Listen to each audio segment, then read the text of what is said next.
Hello viewers, আসসালামু আলাইকুম। আজকে আমরা বাংলা থেকে ইংলিশ করব, অর্থাৎ বাংলা বাক্য কিভাবে ইংরেজি করতে হয় কোনো রকম টেন্স এবং গ্রামার ছাড়াই সেই বিষয়গুলো শিখব। তো আপনাদেরকে একটা বিশেষ অনুরোধ জানাবো, যারা সত্যিকার অর্থে ইংলিশে দুর্বল, যারা ভাবছেন আমরা গ্রামার টেন্সের কিছুই বুঝতে পারছি না, তো তাদেরকে আমি বিশেষ রিকোয়েস্ট করব আপনারা গ্রামার এবং টেন্সের দিকে না ঝুঁকে আপনারা আগে ভাষা শিখুন। খুব সহজেই আমার আমি যেগুলো ভিডিও দিচ্ছি এই ভিডিওগুলো খুব সহজে আপনারা ভাষা বুঝতে পারবেন, কিভাবে বাংলাকে ইংলিশে রূপান্তর করতে হয়। তো ভাষা শিখে নেওয়ার পরে আপনারা যদি গ্রামার শেখেন, তখনই আপনাদের জীবনে সফলতা আসবে। আপনি ভাষা জানেন না, আপনি ইংরেজি গ্রামার শিখবেন, কোনো লাভ হবে না, এর ফলাফল জিরো। তাই আপনাদেরকে বিশেষ অনুরোধ জানাবো, আমি আপনাদের উদ্দেশ্যে, যারা ইংলিশে দুর্বল তাদের উদ্দেশ্যে এই বাংলা থেকে ইংরেজি করার কৌশল পার্ট ওয়ান পার্ট টু এভাবে 100টি পার্ট দিয়ে দেবো, 100টি পার্ট দেবো। তো আপনাদের প্রতি বিশেষ অনুরোধ, আপনারা চ্যানেলটি সাবস্ক্রাইব করবেন আর ভিন্ন কৌশলে বাংলা বাক্যকে দ্রুতগতিতে ইংরেজি করা শিখবেন। তো আপনারা ইচ্ছা করলে পার্ট ওয়ান দেখতে পারেন, যেহেতু বিষয়গুলো কন্টিনিউ ভাবে চলবে, আপনারা পার্ট ওয়ান দেখে নেবেন, তাহলে আপনাদের জন্য আরো সুবিধা হবে। তো আজকে আমরা পার্ট ওয়ান শুরু করব। তো তার আগে একটি কথা না বললেই নয়, যারা চ্যানেলটি সাবস্ক্রাইব করেছেন তাদেরকে অসংখ্য ধন্যবাদ। আর যারা নতুন দেখছেন, আপনাদের যদি সামান্য ভিডিওটি ভালো লাগে তাহলে অবশ্যই চ্যানেলটি সাবস্ক্রাইব করবেন। তো আজকে আমরা পার্ট টু এ ইংরেজি দুটি স্ট্রাকচার নিয়ে আলোচনা করব। প্রথমটি হচ্ছে আই শ্যাল ডু এবং পরেরটি হচ্ছে আই হ্যাভ ডান।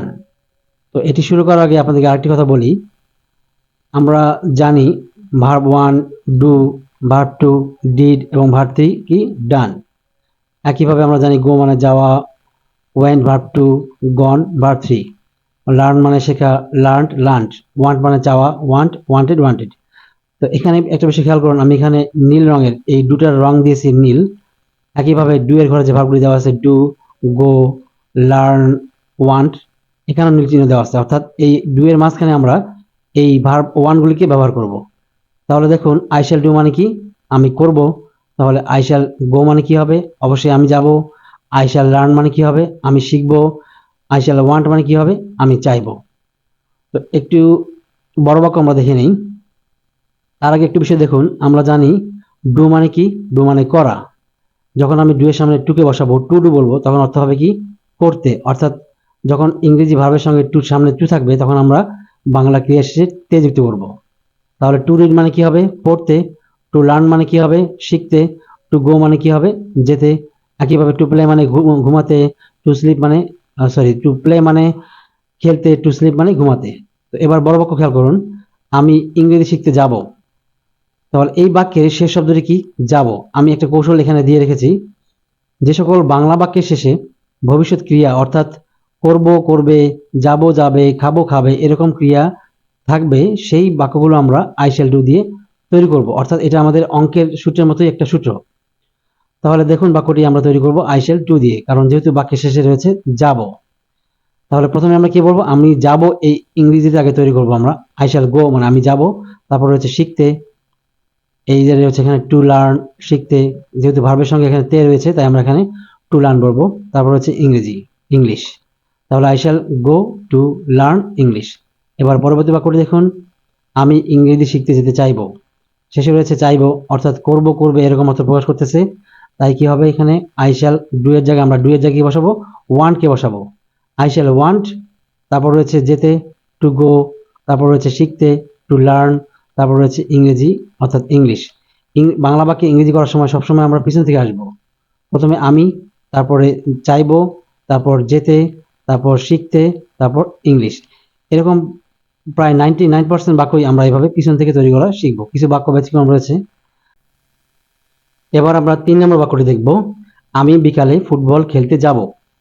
তাহলে আমরা প্রথমে কি বলবো, আমি যাব। তাহলে আই শ্যাল গো, এখানে আমরা গো কে বসাবো, কারণ রয়েছে এখানে ডু। তাই আমরা ডু এর দুটো হচ্ছে ভার্ব ওয়ান, তাই আমরা এখানে গো কে বসাবো, এখানে ওয়েন্ট বা গন কে বসাবো না। তাহলে আই শ্যাল গো, আমি যাব। তারপর রয়েছে টু খেলতে, টু প্লে ফুটবল। তারপর রয়েছে বিকালে, ইন দা আফটারনুন, এখানে আফটারনুন হবে। তারপর আমরা দেখব পরবর্তী কৌশলটি। তো তার আগে আপনাদের কিছু কথা না বললেই নয়। আসলে আমাদের দেশে অসংখ্য টিচার রয়েছেন ভালো ভালো, কিন্তু ইংরেজি ভাষা শেখার আগেই বেশিরভাগ টিচাররাই কি করে, গ্রামাটিক্যাল শেখায়, সেন্টেন্স শেখায়, পার্টস অফ স্পিচ শেখায়, গ্রামারের অংশগুলো করায়। তো আমি তো ভাষাই বুঝি না, আমি গ্রামার শিখবো কিভাবে? তাই আপনাদের প্রতি আমার বিশেষ অনুরোধ, আমার খুবই ইচ্ছে যে আপনাদেরকে আমি এই বাংলা থেকে কিভাবে টেন্স আর ইংলিশ করতে হয় এই ধরনের স্ট্রাকচার 100টি দিয়ে যাব। আমি কথা দিচ্ছি আপনাদেরকে, আমি 100টি স্ট্রাকচারে শেখাবো, তার বেশিও শেখাবো। তো এখানে আপনারা 100টি স্ট্রাকচার শেখার পরে আপনারা নিজেরাই বলবেন টেন্স দিয়ে আসলে কিছুই হবে না। তো এই জন্য অবশ্যই চ্যানেলটি সাবস্ক্রাইব করবেন, যাতে আমি অনুপ্রাণিত হয়ে আপনাদের জন্য ভিডিও তৈরি করতে পারি। আর আপনাদেরকে বিশেষ অনুরোধ জানাবো, যারা ইংলিশে দুর্বল তারা আমার প্রত্যেকটি ভিডিও যদি আপনারা খাতায় নোট করে নিয়ে পড়েন, তো আমি চ্যালেঞ্জ করে বলছি, যদি 100টি ভিডিও দেখেন তাহলে আপনার ইংলিশের যে কোনো বিষয় আপনি তৈরি করতে পারবেন, ইংলিশে কথা বলতে পারবেন, অর্থাৎ এভরিথিং আপনি করতে পারবেন। সব জায়গায় আমাদের এই হেল্পটা হবে, কারণ ইংরেজি ভাষা না শিখে আমি গ্রামার কখনোই শিখতে পারবো না। তাই আগে ভাষা শিখুন, আর গ্রামারের পরবর্তী আলোচনাগুলো অবশ্যই আমি পরবর্তীতে করবো, সবকিছু করবো, কিন্তু আপনাদের সাপোর্ট আমার খুবই দরকার, এই জন্য অবশ্যই চ্যানেলটি সাবস্ক্রাইব করবেন। ওকে, এখানে দেখুন, এখানে রয়েছে বিকালে।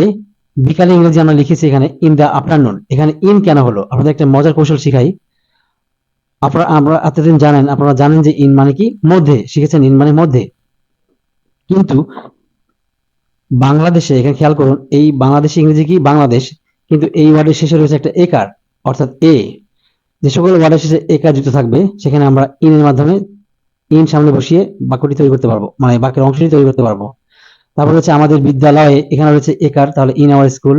আমাদের গ্রামে এখানে রয়েছে একার, এখানে হবে ইন আওয়ার ভিলেজ। আমাদের দেশে এখানে রয়েছে একার, তাহলে এখানে ইন আওয়ার কান্ট্রি। এই অবস্থায় এখানে রয়েছে 29য়।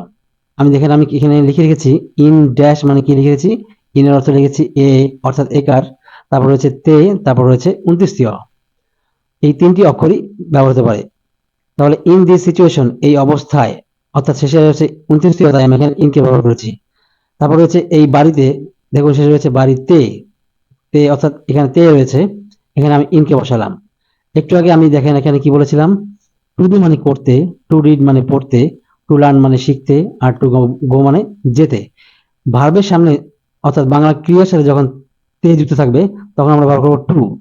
কিন্তু যদি ওয়ার্ডটি ভার্ব না হয়, অর্থাৎ বাড়ি, খেয়াল করুন বাড়ি কি কোনো ভার্ব? অবশ্যই একটি ভার্ব না। যদি ভার্ব না হয় তাহলে আমরা সেখানে ব্যবহার করবো ইনকে, আর যদি ভার্ব হয় তাহলে ব্যবহার করবো টুকে। তো এবার পরবর্তী স্টেপে দেখুন, I have done. I have done মানে কি, আমি করেছি। আমি দেখেন এখানে নীল কালি দিয়ে রেখেছি ডান, অর্থাৎ এটি ভার্বের পাস্ট পার্টিসিপল, অর্থাৎ ভার্ব 3। তাহলে আই হ্যাভ ডান মানে যদি আমি করেছি হয়, আই হ্যাভ গন মানে কি হবে, আমি গিয়েছি। আই হ্যাভ লার্নড মানে কি হবে, আমি শিখেছি। আই হ্যাভ ওয়ান্টেড মানে কি হবে, আমি চেয়েছি। তাহলে কিছু বাক্য আমরা দেখে নিই। আমি ইংরেজি শিখতে গিয়েছি, অর্থাৎ এখানে প্রথমে আমাদের নিয়মটি দেখে নিন।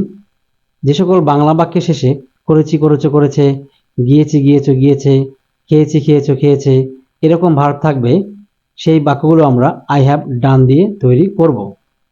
অর্থাৎ বিষয়টা আপনাদের কাছে অবশ্যই ক্লিয়ার হয়ে গেছে যে এই বাক্যটির শেষে রয়েছে গিয়েছি, তাই আমরা ব্যবহার করব আই হ্যাভ ডানকে। তো আই হ্যাভ ডানের মাঝখানে আমরা এখানে ডানের মাঝখানে কি বসাবো, অবশ্যই আমরা এখানে গনকে বসাবো, গো, ওয়েন্ট, গন। তাহলে এখানে বসাবো আমরা আই হ্যাভ গন, আমি গিয়েছি। তারপর শিখতে, টু লার্ন, তারপর হচ্ছে English, I have gone to learn English. পরবর্তী বাক্যটি দেখুন, আমি ইংরেজি শিখতে যেতে চেয়েছি। শেষে রয়েছে চেয়েছি, অর্থাৎ করেছি, করেছের মতো ভার্ব। তাহলে এই বাক্যটা আমরা তৈরি করবো আই হ্যাভ ডান দিয়ে। আই হ্যাভ ডান, তাহলে ডানে আমরা কি বসাবো, এই যে চেয়েছি, চাওয়ার ইংরেজি কি ওয়ান্ট, আমরা বসাবো ওয়ান্টেড। যেহেতু ওয়ান্টেড ভার্ব 3 হচ্ছে ওয়ান্টেড, তাই আমরা এখানে ওয়ান্টেড বসাবো। আই হ্যাভ ওয়ান্টেড, আমি চেয়েছি, টু গো, যেতে, শিখতে, টু লার্ন, তারপর হচ্ছে ইংলিশ, ইংরেজি।